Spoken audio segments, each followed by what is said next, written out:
সেদিন পয়লা বৈশাখের ডিনারের জন্য বাঙালি রেস্টুরেন্ট খুঁজতে খুঁজতে হঠাৎই দারুণ জায়গাটার খোঁজ পেলাম, তাও আবার নাকি সল্টলেক কলেজ মোড়ের সামনে। হ্যাঁ, ঠিকই শুনছো, কলেজ মোড়ে রংদে বাসন্তী ধাবার পেছনের গলিতেই এই মাল্টি কুইজিন রেস্টুরেন্টটা লোকেটেড। রেস্টুরেন্টের নামটা বলছি, কিন্তু তার আগে শুনে নাও তারা পয়লা বৈশাখ উপলক্ষে কী কী অফার প্রোভাইড করছে। খুব সুন্দর হ্যাঙ্গিং গার্ডেন থিম বেসডের ডেকোরেশনটা, আর দারুণ দারুণ ওয়াল পেন্টিং আর বেতের জিনিস দিয়েই পুরো জায়গাটা সুন্দর করে ওরা সাজিয়েছে। আর এগুলো দেখতে দেখতেই মেনুতে চোখ বুলিয়ে নিলাম, আর আমরা ঠিক করেছিলাম এদের জমিদারি থালিটা ট্রাই করব।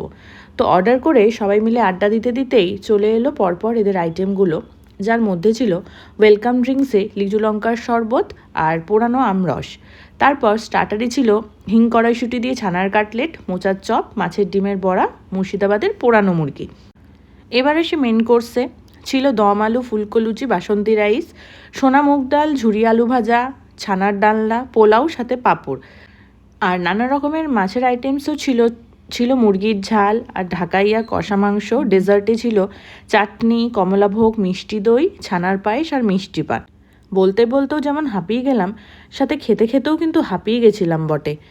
এই থালিটা কিন্তু শেয়ারেবল ফর 2, আর প্রাইস পড়েছিল 1672 প্লাস ট্যাক্স। ওভারঅল এক্সপিরিয়েন্স খুব ভালো ছিল, অ্যাজ খাবারের টেস্টও তারা ভালোই মেনটেন করেছিল। আর এই জায়গাটার নাম হলো দেবী চৌধুরানী, আর এদের মাল্টি কুইজিন রেস্টুরেন্টের নাম দ্য গার্ডেন। দুটো আউটলেটেরই সেম কিচেন, ওপরে দেবী চৌধুরানীতে বেঙ্গলি কুইজিন পাওয়া যায় আর নিচে দ্য গার্ডেনে মাল্টি কুইজিন পাওয়া যায়। তোমরাও যারা বাঙালি খাবারের সাথে অন্যান্য কুইজিন একসাথে ট্রাই করতে চাও, this can be your perfect destination. Follow for more.